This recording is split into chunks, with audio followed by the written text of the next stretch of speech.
Today on the Topping Show, Biden says that he is the first black woman and president on a radio show. The U.S. has the highest unemployment rate since 2021, coming in at 4.1%. A Texas court blocks the FTC ban on non-competes.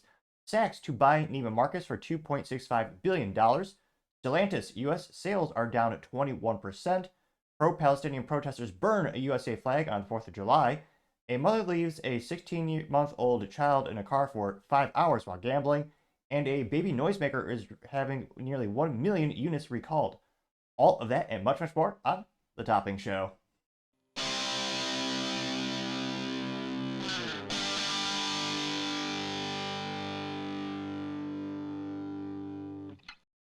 Thank you, everyone, for taking the time to tune in today. Today's episode of The Topping Show is proudly sponsored by Topping Technologies. Topping Technologies is an IT value-added reseller and services company with a special proficiency in IT security. Heck, I see their founder at least twice a day. Gotta say he's quite handsome and brilliant.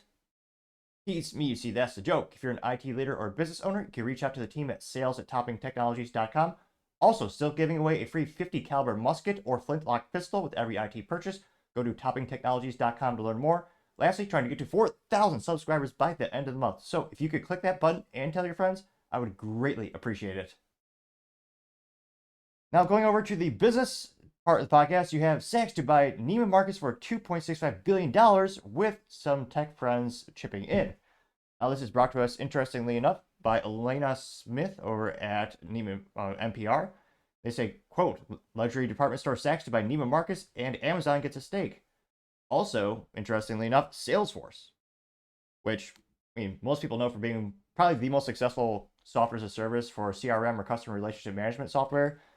They're one of the few companies still headquartered in San Francisco as the city continues to crumble into chaos and a Mad Max reality.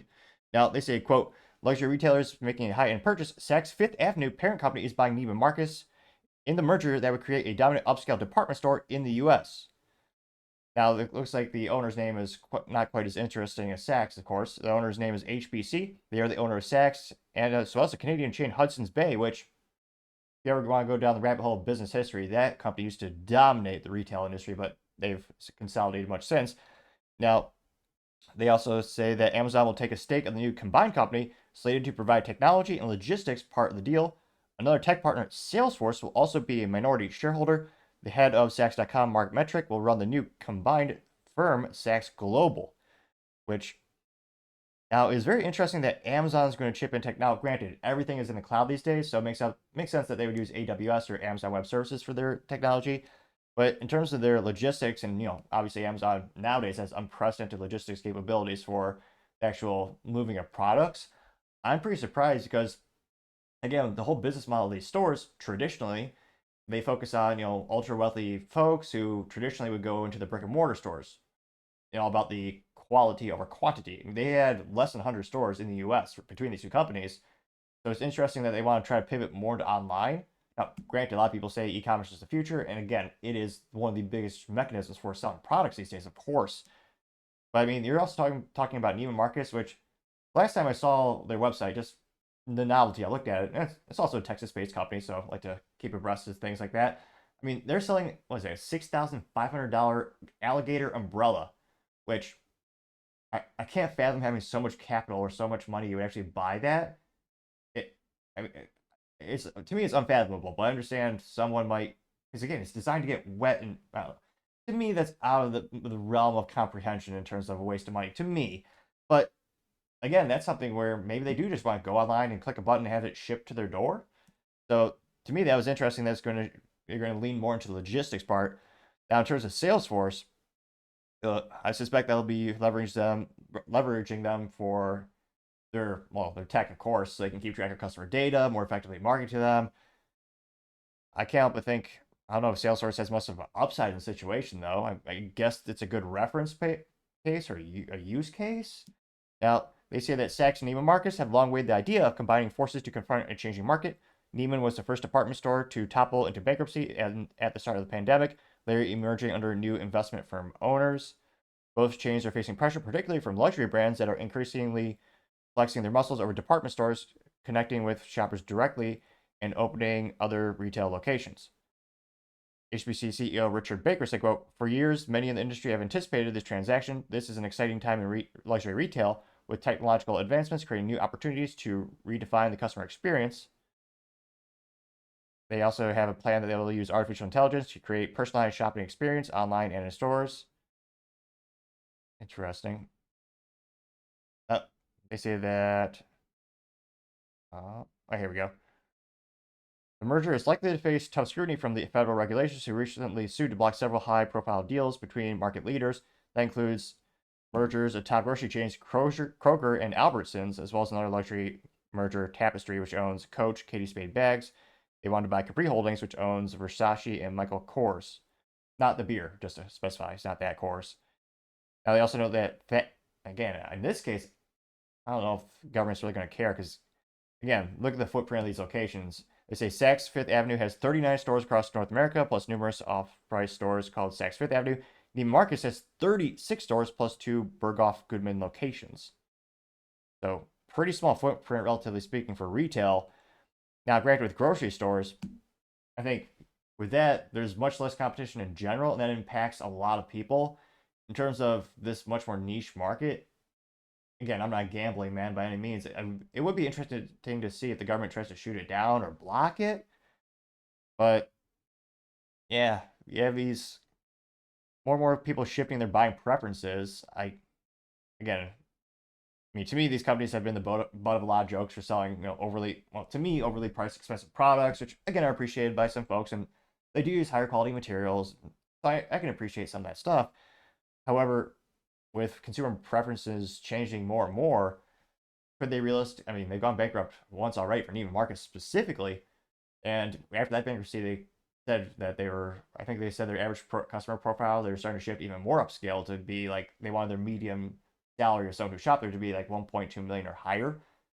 But it'll be interesting to see how they evolve. I mean, trying to think, I think I went to the store once to look at a candle, just the novelty of it.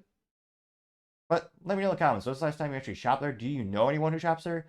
And do you think they will be around for years to come, or do you think consumer preferences might shift so dramatically they both go bankrupt in a couple years?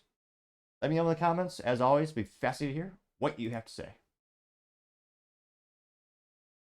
Other interesting business news: Stellantis U.S. sales are down 21% Q2 compared to Q2 2023.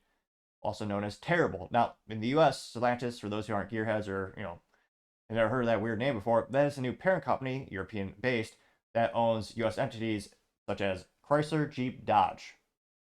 So, that company actually went bankrupt so bad in 2009 that they sold off to Fiat, and then they rebranded that. So now you have this new parent company, which is actually, Stellantis has the most named brands that I know of, in terms of they also have Alfa Romeo, Maserati, Fiat, and a lot of brands I quite frankly can't pronounce off the top of my head, but they are one of the largest ones. But they've also been making worse and worse products. I'm not going to blame this entirely on EVs and the direction of the company. Well, just a bit. To me, Dodge, the Dodge brothers, they changed the world. Fun little business fact of the day before we go into the article.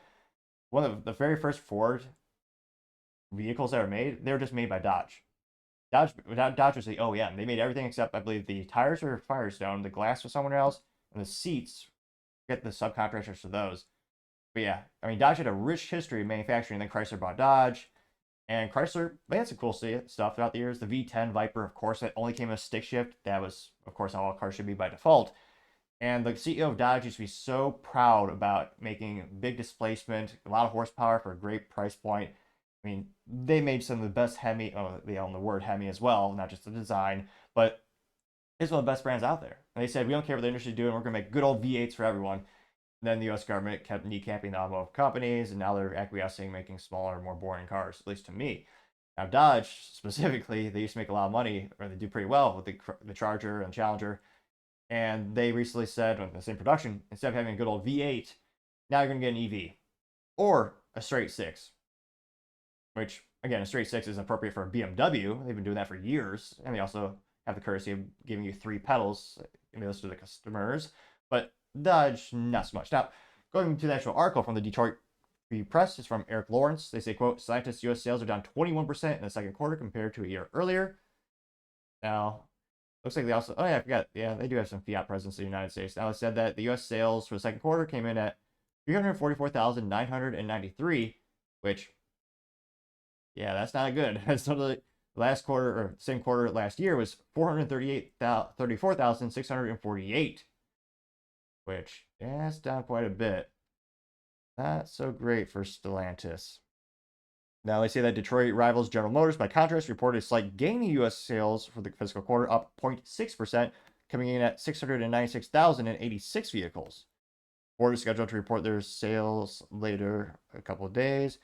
Now, they note in terms of specific brand breakdown, Jeep dropped 19%. Ram was down 26%, which is terrible. That's the worst thing, because the most important thing, especially for the big three, which again used to be, well, General Motors, Ford, and Chrysler, for, well, debate, you could debate if they're really part of the big three, but nevertheless, the most important vehicle in the U.S. for automotive manufacturers is crossovers, also known as SUVs, and trucks, because that's where all the money is. There's a reason they don't make the Chevy Cruze anymore at General Motors, which, I mean, I love because they had a stick shift option and a turbo, but nevertheless, they lose money on those cars. They're junk. Well, some of them are also manufactured like junk, but nevertheless, there's not a lot of profit in them. So the fact that their truck sales are going down, even worse. I suspect, we'll see if they dive into the actual, I don't think they talk about specifications, but Dodge, again, also part of the government kneecapping all the companies. For the 1500, the entry-level truck for Dodge, the Ram, now it's going to be a V6, which, again, for most pickup truck drivers, it's not just a culture thing in terms of they want the V8 because the V8 is great. And if it rhymes, it has to be true. Obviously, kidding. But it's also, I mean, a lot of people don't like the idea of having a smaller engine work harder because over time it would be worse. A lot of people would say that. And yeah, so now instead of getting a V8, you have to pay more expensive. You have to pay for the 2500 or 3500. Those platform or the Dodge Ram trucks do come with a V8. Now you have to spend more to get that same V8. Now, granted, the V6 will make more power, yada, yada, yada. Now, but yeah, Ram sales are down 26%. Chrysler fell 19%, which, again, I don't know who's actually buying a Chrysler branded vehicle these days. Nevertheless, Dodge declined 17%, which, yeah, they have a crappy little SUV that's also the rebadged Fiat one. Is it the Dodge Hornet? It looks awful. All the reviews are rudimentary to say the least on the YouTube. There's not a lot of people bragging about it. They also know that Fiat, what is this? Fiat reported sales of 316 units for the quarter compared to 144 units a year ago. They say, as typical, the company did not release sales numbers for its luxury Maserati brand, which depreciate like a rock. That's the definition of depreciation, Maserati. I mean, people think Mercedes is bad. Oh no. Yeah, why do they even bother selling Fiats?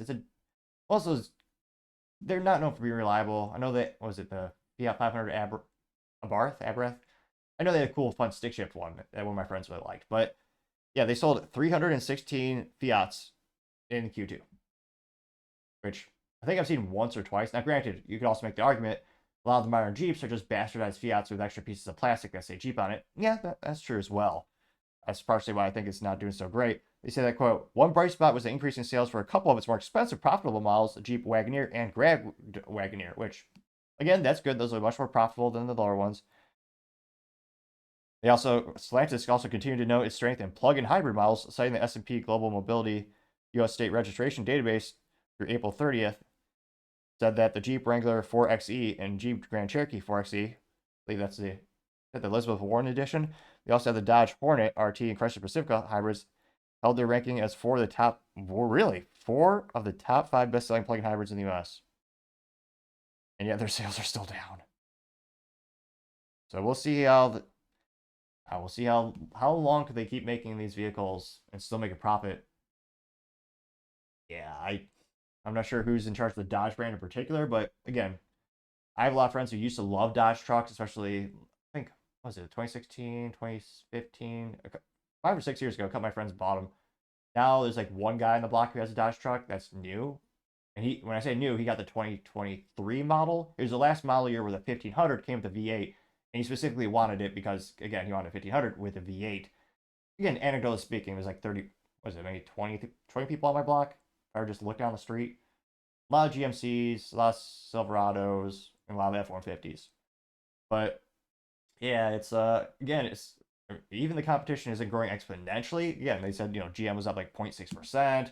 You have a record high. I mean, the interest rates to buy a car are terrible. It's just like a house these days. Just another reason why I always tell people to drive your car until the wheels fall off, as long as it's safe, get the best ROI out of it.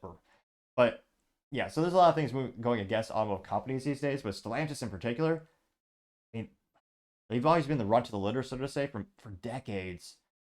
And I don't know. We'll see what the CEO does, how they might be able to turn around, especially for the U.S. sales.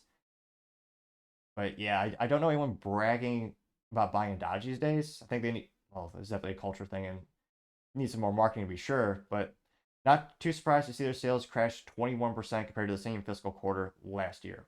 But let me know in the comments. Do you know anyone? Just expand the quarter. Anyone this year who has bought a Dodge product or a Chrysler product or a Jeep? I'd be really interested. I know one person. Wait a minute. Maybe bought a Q. Nah, maybe he did buy a Q3 last year. Time goes by way too quick. But nevertheless, let me know in the comments. And also, what do you think was the last good Dodge product they made? To me, it was the good old last generation Dodge Viper, which came with a stick shift. They, handmade in Detroit. They put that plaque on. Pretty good marketing. It came with the V10 as all, I was going to say, as all cars should by default. Or perhaps a V8. A debate for another time, perhaps. Now going over to the culture part of the podcast, you have the pro-Palestinian protesters burning the USA flag on the 4th of July, going viral for quite some time. Now this is brought to us thanks to Libs of TikTok, which she says, quote, pro-Palestinian protesters light American flags on fire outside City Hall in Philadelphia on Independence Day. Which, let's see, of course they have their flag, which I don't want to say a kid with a crayon could design a better flag than their flag, but maybe elementary school, but nevertheless. I don't know what kind of music this is. Sounds like an elevator going up. Yeah, they're waving their flags in the middle of the street, burning all the U.S. flags. And yet that's not considered hate speech. They're given accolades for this. If you burn any other flag in the United States, you're seemingly thrown in jail. I mean, the biggest contrast you see culturally in the United States with this instance is, well, between the LGBT flags. For those, you go to jail, get charged with hate crimes. Burn the U.S. flag. Ironically, it's disappointing, especially culturally. It's the one flag that no one cares about. And again, I think the law should be equally applied to everyone. Either you can burn them all or you can't burn them all. And again, I'm not a fan of doing this. I can't help but also wonder, is there a flag conspiracy theory? Who's manufacturing all these flags? Because every day there's a new design, and every day people are burning more of them, especially the U.S. flags. They're not cheap. I just bought, granted, I just bought a Texas flag, but it was about $23 plus tax, maybe. Well, my clients just became a Texas citizen, so I got him a cool little flag and a little Texas whiskey to celebrate it. But nevertheless, these flags aren't cheap. Now, going back to some of the top comments, I got about 300,000 views, 5.9 thousand likes. Let's see, Elon Musk simply has an exclamation point. That got 2.8 thousand likes. Libs of TikTok says, time for mass deportations if they aren't American citizens. I got 2.5 thousand likes. But yeah, that's another big cultural contrast in the United States. I remember when my family came here from Cuba on my mom's side, I mean, it used to be a thing you would assimilate. They immediately started to learn English, and we had American flags growing up. I mean, there's been a huge culture shift, and it's fascinating. I would also say it's quite concerning in the United States that you really don't see much assimilation. There's not much that people have in common. I mean, truth be told, I think the only thing the states have in common these days is interstate commerce and business, which is also why I theorize that there'll never be a splitting of states, because every business is either interstate or global. Most of them are, and that's where most people are employed. So it's one of those things, is very few cultural things that keep us together. It's also quite concerning where if you see an American flag, you kind of know who they're voting for. One of the most foolish things the Democratic Party did was give up on that beautiful symbol that is the United States flag, that is supposed to unite us all. Paul Zupa says, and if you burned a Palestinian flag, I bet you'd be charged with hate crime. Yep, I got 726 likes. The Texas one says deport every one of them, getting 99 likes. Let's see. Risky. 3 seconds long. We'll definitely play this really quick. Like a OG veteran. Risky Risk. 67 says this is the base response to this. Give me a gun, I'll shoot you, son. Give me a gun, I'll shoot you. Yeah, 397 likes, which, granted, I would never advocate violence to that, especially that extreme in this case. It would be fascinating to see, because I mean, again, not to speculate too much, but if you were to burn a Palestinian flag in front of those people, I think there's a high propensity that they would immediately get violent and against you. You got 397 likes again. Jerome TM says Congress needs to make a new law that makes it illegal to burn the American flag. Got 119 likes. Now, that being said, I'm pretty sure this is not the first time this has happened. It's been happening since when Democrats started doing this, the 80s or 90s. I mean, the court has said that it is regarded to be free speech to burn the American flag. I used to say most Americans do not agree with it. Now I'm a little skeptical about how many really do disagree with that action, but it is protected speech with the current laws that are in place, and the precedent has been set in court. So I think the real question is why is every other flag seemingly protected except the U.S. flag? I want to know, when will someone in court try to use that argument, and perhaps they did already, but like if someone were to burn the Palestinian flag, why wouldn't they argue, well, this is for my free speech? I don't agree with this country's policies, prescriptions, or their actions. The same with the LGBT flags. I'd be interested to see if these cases are brought to court. I know there are a couple court cases with the burnouts over the pride flags that are painted on the ground, which is the dumbest place to paint them unless it's maybe entrapment. And I don't think we've heard that argument yet in terms of free speech. That'll be interesting. Now, scrolling down more and more, I was going to say, case in point. So you see there's a FBI cartoon where he looks at the American flag and it's like just the cartoon smiling. Then they have the guy doing the burnout over the Pride street mural, and the FBI is all angry. It got 453 likes. Marjorie Taylor Greene press release parody account says, "Deport these criminals. No American patriot would disrespect our flag." That got 547 likes, which, yeah, I don't think any proud American would burn their flag. I mean, I have one for my interview podcast. It's made of carbon fiber and steel, so good luck trying to burn that. Let's see. Jay Patriot says, burn the flag. You get two choices: deport or prison. Getting 141 likes. Now, it would be interesting to see, and again, this is just a video. We don't know the background of these people who are doing this. Are they American citizens? Are they here on visas? If they're here on visas, I mean, do we really want them here? If they're here on a work visa and they already hate our country, but we're allowing them the opportunity to work in one of the best economic places on the planet, does it really make sense to have them here? I mean, there are people who would move heaven and earth to get here and want to be here and believe in American cultural values. I think they should be put to the front of the line, but that's just me. Let's see if there's any contrarian statements, because again, there are millions of people who love burning flags. Again, if there's a stock, again, not financial advice, but if there's a stock of like some company that, like an index fund for flag manufacturers, again, it's got to be up there with Nvidia stock or something crazy, because they just keep buying and burning these flags. Let's see, any contrarian statements. Random ones on Biden. Mr. Nobody says, does that mean I can burn their flag they are supporting as well? Getting 40 likes. I mean, for better or worse, I don't think you could. I think you would probably. Yeah, I think you would probably be charged with hate crime these days, especially with the DAs you have. Let's see. Lady says, I really feel real Americans had their fill of this crap, getting 40 likes. Let's see. Voss says, exercising their freedom to be losers, getting 54 likes. Which, yeah, I can't help but think your life isn't that great if you're just, like, on a random afternoon, you're just protesting and burning flags in the middle of the street. Also, it looks like they're in the middle of the street, the most inopportune places of all. Let's see. Albert Latham says, I thought Democratic convention was in Chicago in August. Got 16 likes. Josh Raver says, try that in a small town, getting 66 likes. Kyle Bass says, it's time we bring these paid protesters down. Time to go heavy, getting 75 likes. Philip Anderson says, Joe Biden's America, getting 58 likes. Let's see. Oswit, I might be mispronouncing this name. Kosiswala Shamarata has a picture of the Palestinian flag, but it's in the shape of toilet paper. It says, from the toilet to the sea, getting 13 likes. Let's see. Conservatism prevents tyranny. Has a picture of a girl holding a sign that says, if you don't like America, go back to your shithole country. Getting 43 likes. Let's see. Paul Hookham has a picture of Biden and his handler, Jill Biden, standing in front of Photoshop, probably. It's a burning forest that says Happy 4th of July, getting 44 likes. It'll be interesting. Yeah, let me know. This debate has been a little while. I think the frequency in which American flags are being burnt is increasing these days.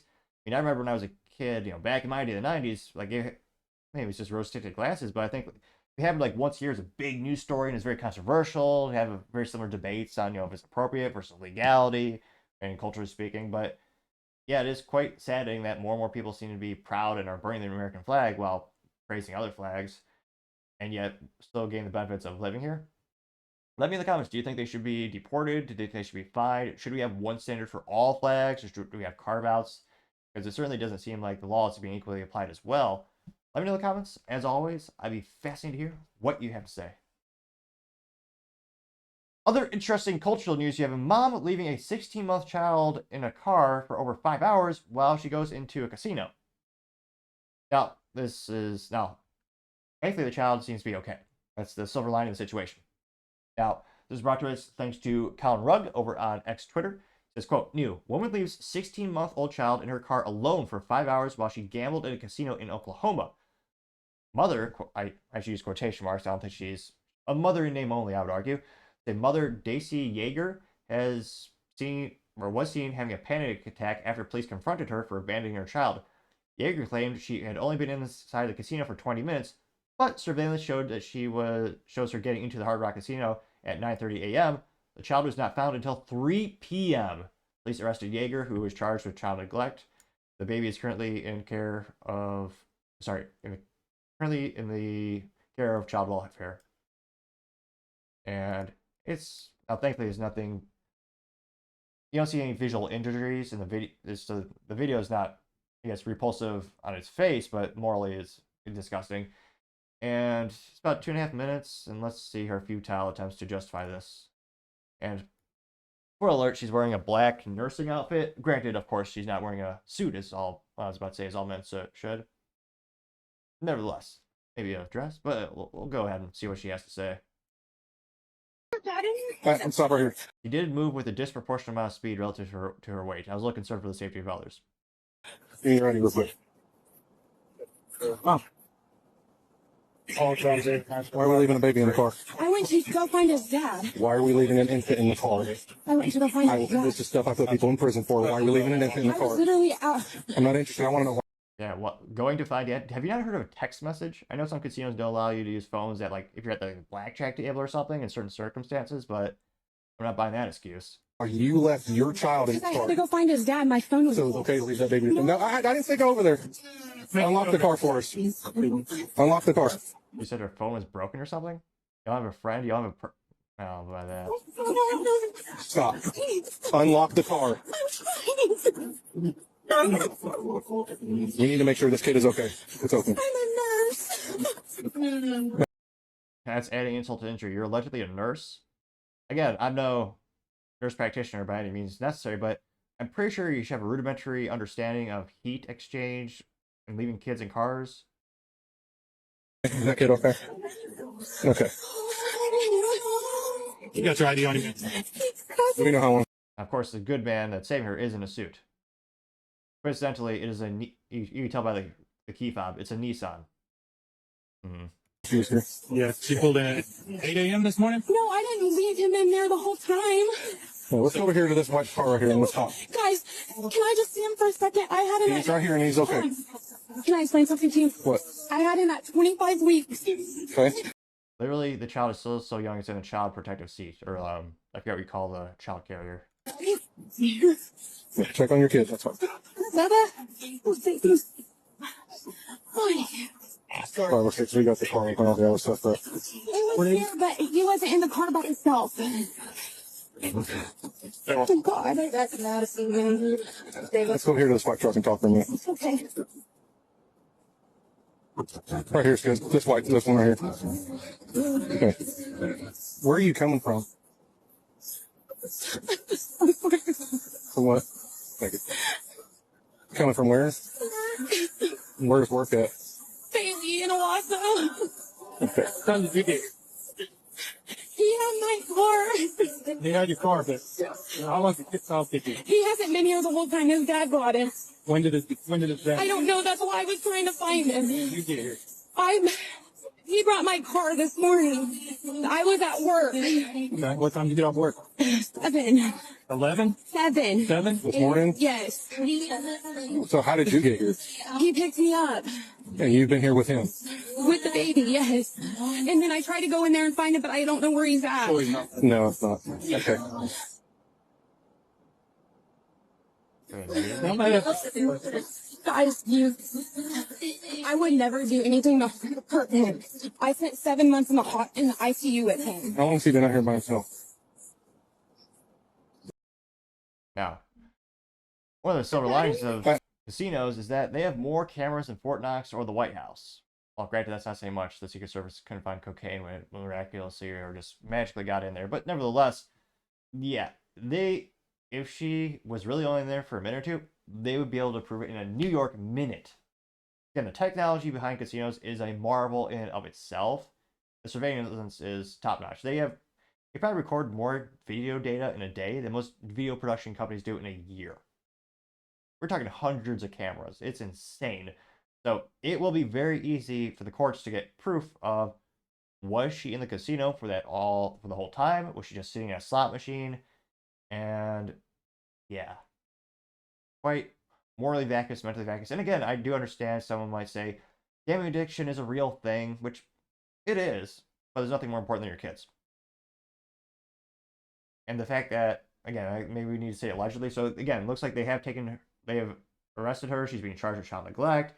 So again, it'll play out in the courts. We'll see if she's actually successfully charged and prosecuted.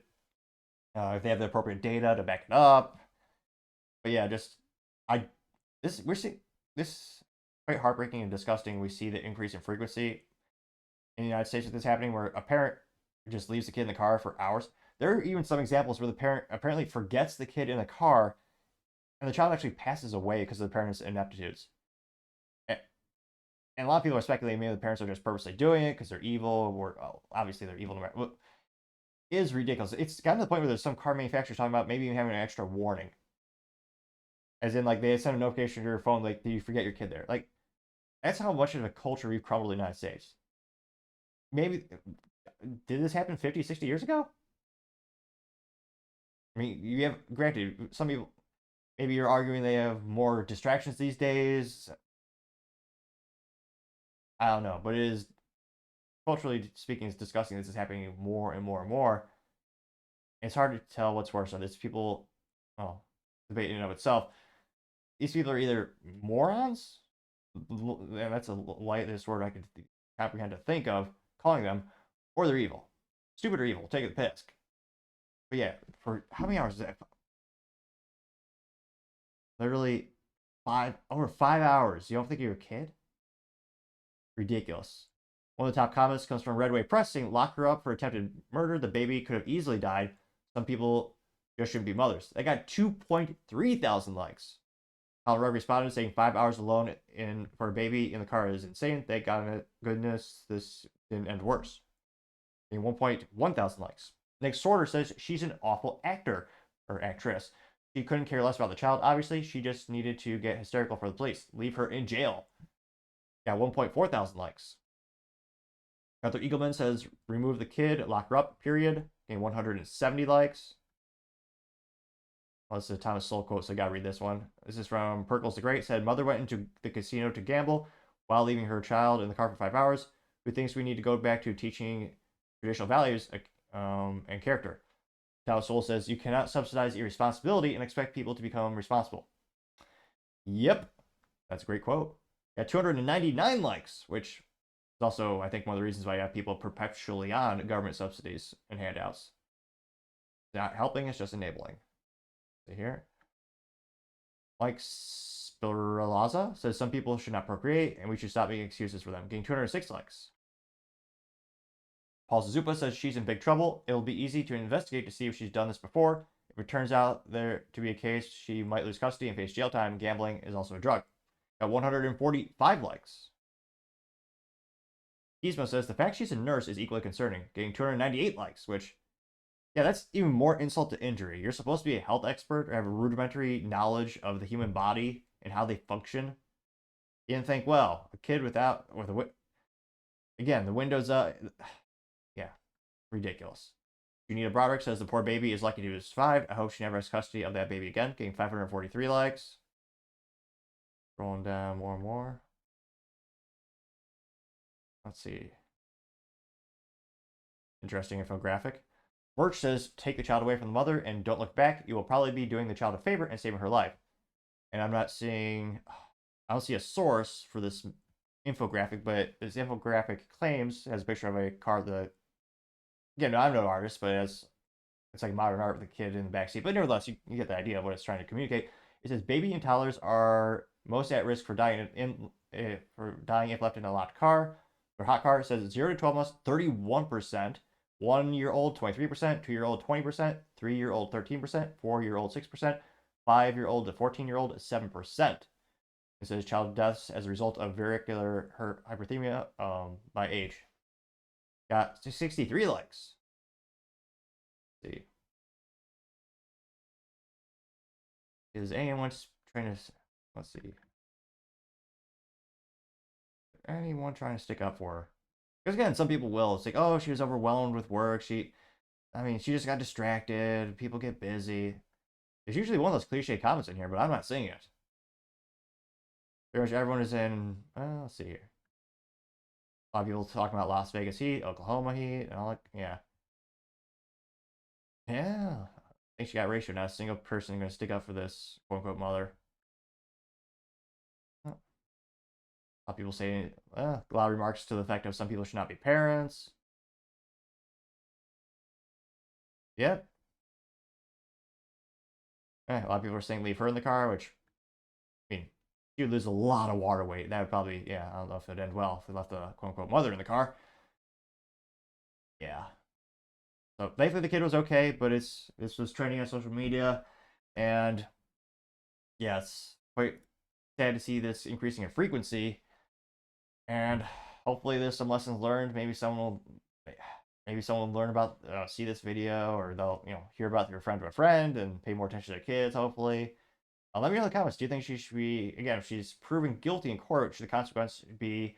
I mean, she goes to jail for life, just lose custody of the kid, partial custody. Let me know in the comments. As always, I'd be fascinated to hear what you have to say. Now, going over to the political part of the podcast, you have Biden claiming to be the first black woman and black president on a radio show, which, again, perhaps we shouldn't judge. It's 2024. I don't think anyone has actually asked Joe Biden what he identifies as. So, but nevertheless, going to this post from Colin Rugg over on X Twitter, says, new, President Biden goes into incredibly confused rants, called himself the first black woman to serve as with a black president.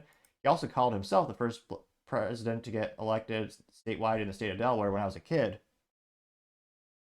Wow. They say that these comments come as Biden was trying to pander during a Pennsylvania radio show with the host Andrea Lawful Sanders. Holy crap. Thankfully, it's only about 35 seconds long. First president. And granted, I usually say their voices are infinitely better than mine and more coherent than mine. I mean, in this case, shoot, it might be a coin cost, perhaps. But let's hear what he has to say. I remember as a Catholic kid growing up in an area where we didn't like Catholics didn't get elected. I'm the first president to get elected statewide in the state of Delaware when I was a kid. Well, I looked at John Kennedy and said, well, he got elected. Why can't I get elected? By the way, I'm proud to be, as I said, the first vice president, first black woman to serve with a black president. I'm proud of the first black woman in the Supreme Court. There's just so much that we can do because together there's nothing. Look, this is the United States of America. I remember. Wow. Yeah, never forget, he chose the Supreme Court justice based on her race and gender, not her qualifications. Ketanji Brown Jackson, when they were questioning her qualifications, what little she had, they asked her what a woman was, and her response was, I'm not sure, I'm not a biologist. So we have someone on the Supreme Court who does not know what a biologist is. She also doesn't know what the Bill of Rights are in the Constitution, but nevertheless, it's been pretty viral. I got 6.5 million views, as well as 26,000 likes. Now scrolling down, the first one comes from Guthrie Eagleman saying he's unfit to serve, getting 3.3 thousand likes, which the courts legally did not prosecute him, or more accurately, the DOJ did not prosecute him for the improper storage of documents because he was not mentally fit to stand trial. That's what the U.S. government said, and that's why he didn't go to court, and he wasn't tried for that. Fascinating. Scrolling down more and more. Rick Suit says Joe has united America. And it's a picture of 3 people clasping hands. And it says Joe Biden must go. And the hands are labeled Democrats, Republicans, Libertarian, and the mainstream media. Got 1,000 likes. Let's see.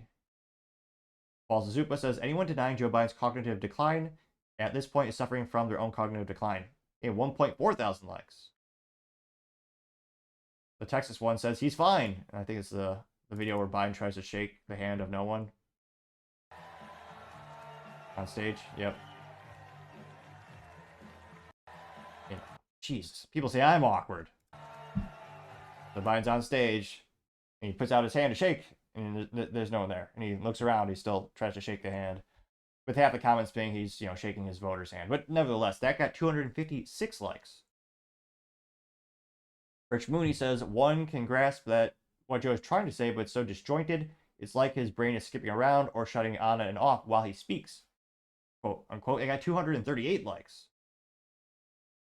Let's see here.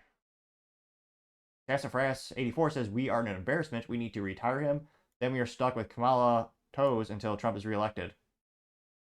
And it's a picture of, then we have a picture of Biden on a couch with looks like a psychiatrist. It says, these accomplishments you speak of, are they in the room with us right now? Got 559 likes. Sherry says they boxed themselves in. It's actually sad. I don't feel one bit sorry for Biden, but pardoning the old man around the dementia shows the evil in our government. 1,000 likes. Let's see. Scrolling down more and more. Joseph Pino says Joe Biden is the delusion phase of dementia. It only gets worse from here, getting 448 likes. We say that, but the U.S. has some of the most advanced pharmaceutical companies on the planet. And shoot, whatever drugs they can. I mean, he spoke little at the debate, not a lot, but he stood for an hour. I'm not sure what kind of superhero steroids are on him, but they could give him that capabilities. Shoot, I might try some. But nevertheless, Kelly Joe says Biden can't handle the job as president. This is a man of national security. 640 likes. Dell says Joe Biden thinking he's a black man is way too funny. Is an AI picture of Joe Biden as an African American with the infamous quote when he was interviewing, I think, Charlemagne the Great. Says, if you don't vote for me, you ain't black. Got 255 likes. That was during the last election cycle. Again, if any other presidential candidate said that, I mean, they would have been roasted by the mainstream media. Of course, he wasn't. Let's see. Any contrarian statements here? I don't think so. Western Lensman says the rehabilitation tour is going quite well. Got 330 likes. The random guy says, oh my god, look at Joe's face. What are they doing to him? This picture of, no, it's a video of Joe Biden and his handler Jill Biden. And she has some type of dress on that says vote. And just like 100 times in white. And it's a black dress. I don't say F- for fashion, but yeah, looks ridiculous to me. I saw in him then the same character that I see in him today. And even though he has faced unimaginable tragedies, his optimism is undaunted. His strength is unshakable. His hope is undeterred. Yes, he looks lost in the video. A lot of people are saying she's the most evil woman in history for basically manipulating him or handling him, allegedly. Let's see. Any contrarian statements? Because again, there are millions of people who will vote for him. I mean, they're all around us, apparently. Let's see, any contrarian statements? Not too much.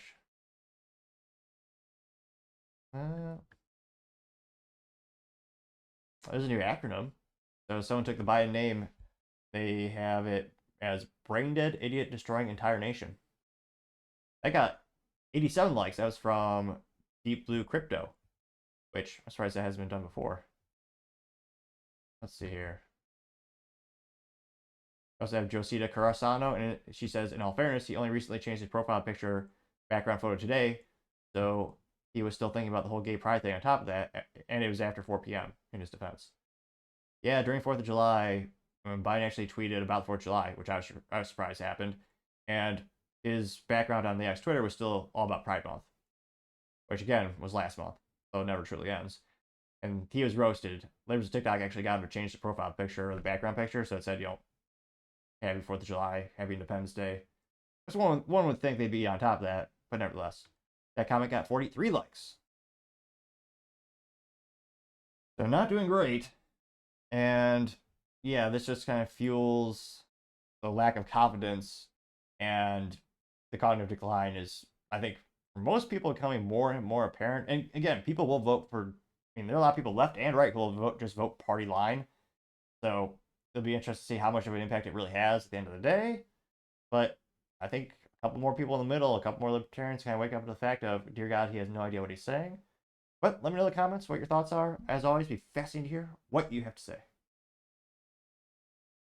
Other interesting political news, you have the highest unemployment rate since 2021, and the government also recently inflated jobs, which government lie, I guess that really isn't news, but it's also something to keep remembering. Now, this again is brought to us thanks to Colin Rugg over on X Twitter. He says, quote, Justin, the unemployment rate has ticked up to 4.1%, going over 4% for the first time since 2021. 75% of jobs created in the last month came from government and healthcare education. Also known as trash.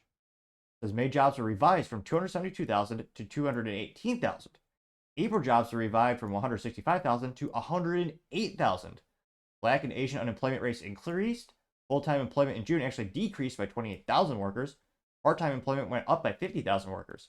In just a year, the unemployment rate increased from 3.4% to 4.1%. This is a video also at CNBC. See what he has to say here, a little summarize. June jobs report. Non-farm payrolls expands 206,000.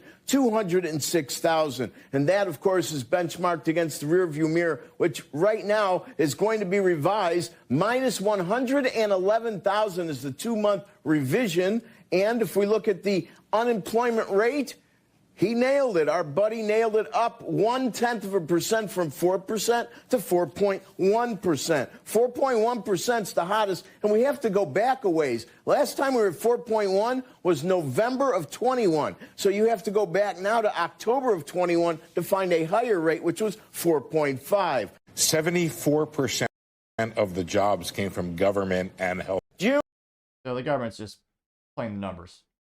So they're just creating jobs by stealing more tax dollars from us. I would argue how many of those jobs are necessary? Yeah, probably not so many. And yeah, this is not great news for the election cycle. Fascinatingly enough, I am part of the Facebook groups for Biden and Trump and a couple other folks just to see what folks are thinking. There are people who, I'm not sure if they're cognitive or coherent. They're coherent, they're saying things or typing them properly, but there are people who still believe this is one of the best economies ever. They proclaim that proudly on social media.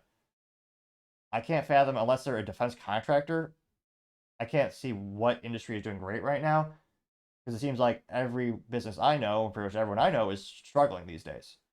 And yet there are people so, in my opinion, delusional that they think the economy is doing great. Which, again, I would love to know where and what industry they work in, because most industries are struggling to say the least. Now, scrolling down, some of the top comments comes from Joshua Walker saying, quote, they hit the headline with astronomically good numbers and then hit the footnote with the revisions. Everyone sees the lie and truth getting overlooked. Got 289 likes. Really one for myself. Let's see. Paul Zupa says, quote, and let's not forget about the birth-death rate adjustment. The reality of the economy is far worse than all these negative numbers could indicate. Everything is being bloated up to make it look better than it is. Same thing with illegal border crossings. It's terrible.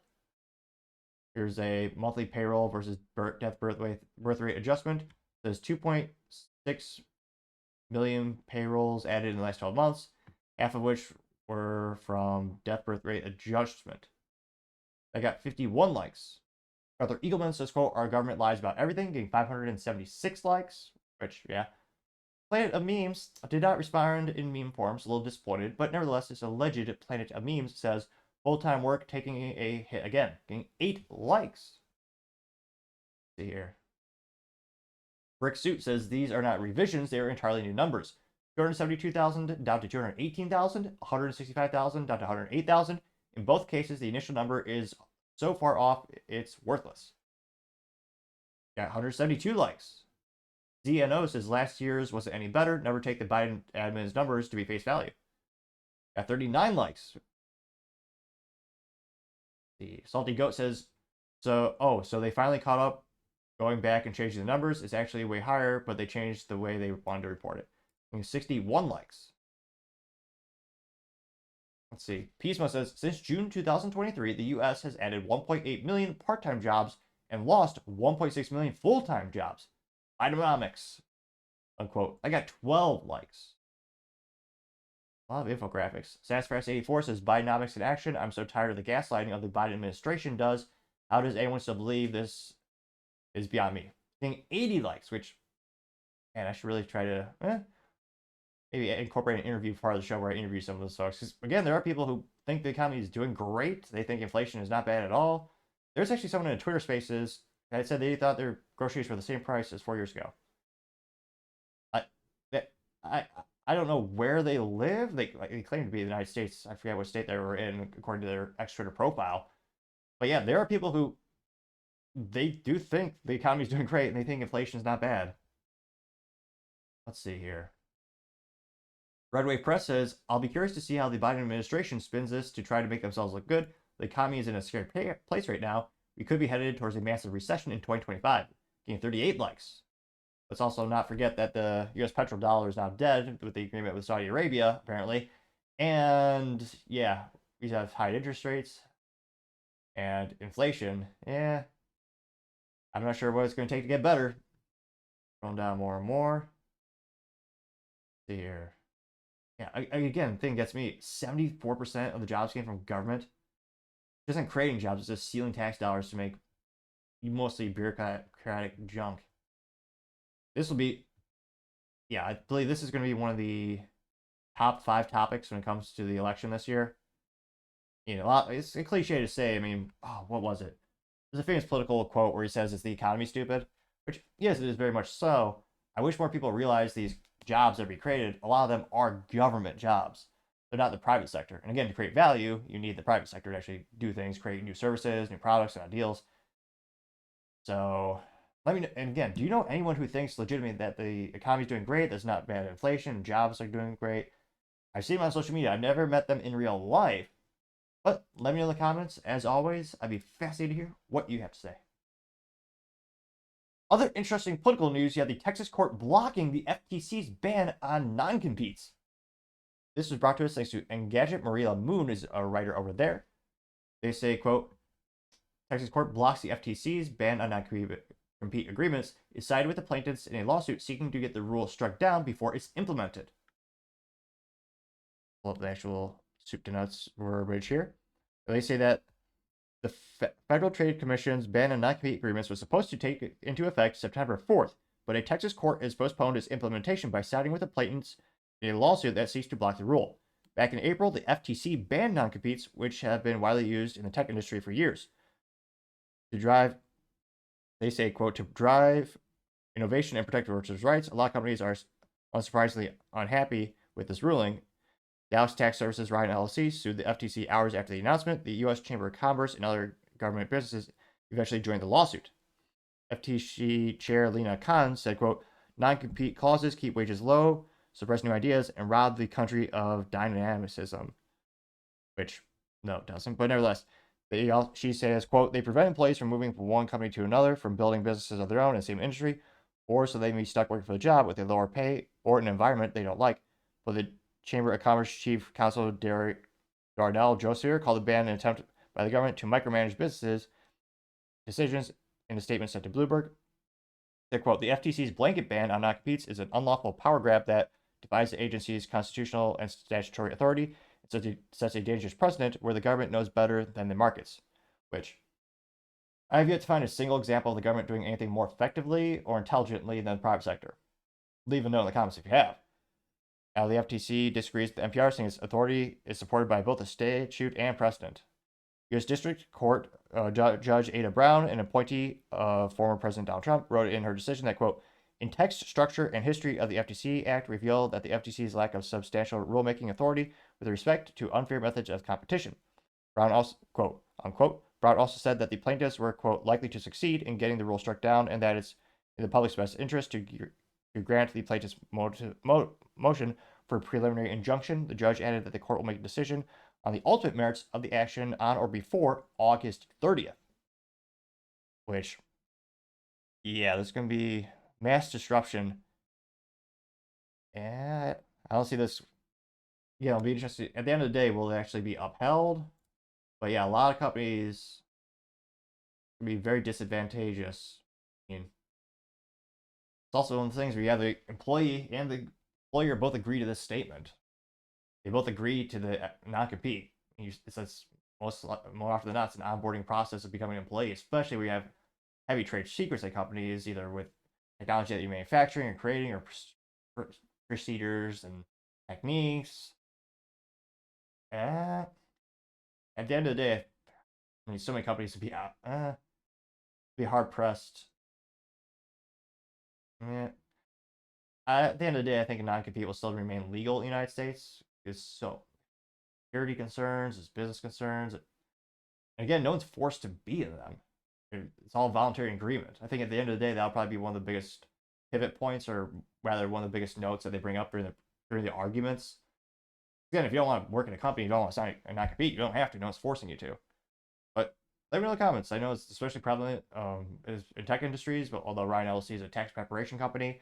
But let me know in the comments. As always, I'd be fascinated to hear what you have to say. Now, going over to the business blunder of the day, you have a baby noisemaker recalling about 1 million units due to possible shock hazard, which I didn't even know baby noise machines were a thing. Now, this is brought to us thanks to Elizabeth over at the New York Post, which she says, quote, Hatch Baby recalls nearly 1 million popular sound machines due to shocking hazards, which, see, they have a picture of those. People are paying for that crap?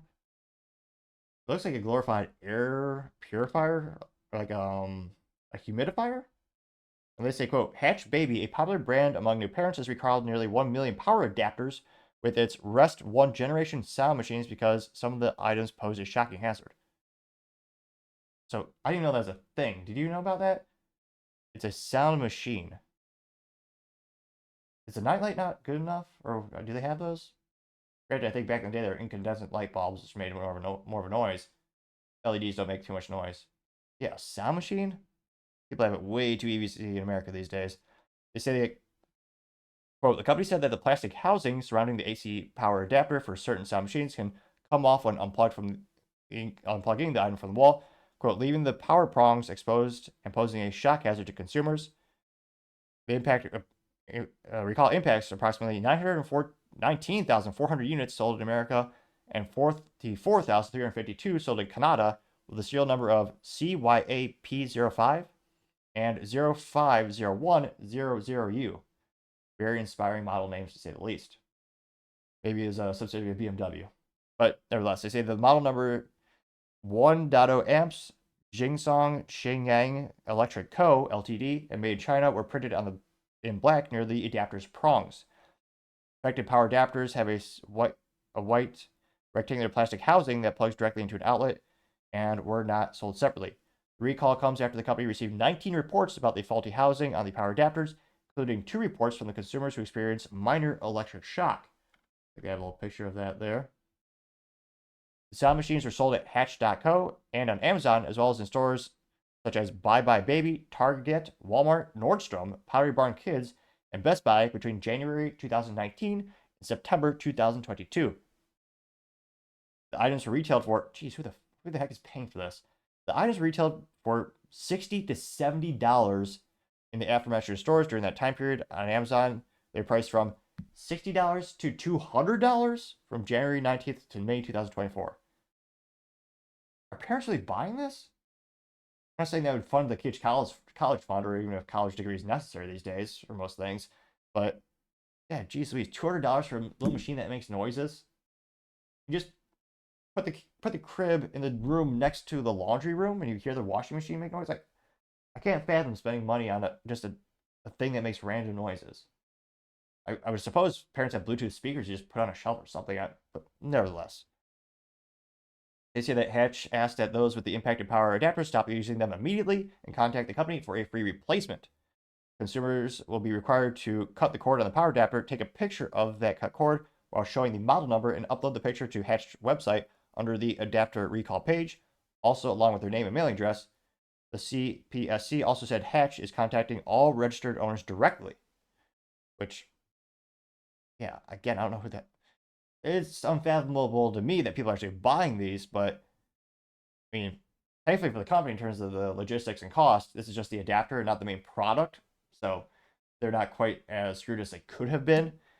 In terms of the actual recall, if this happened a couple years ago, again, I'm not sure about the longevity of, well, no kid needs this. I'm not sure about the actual duration of usage. Like if the kid only realistically utilizes this most between ages 0 and 1 or 0 and 3, by the time this recall's around, I wonder how many parents even have this junk in their house still.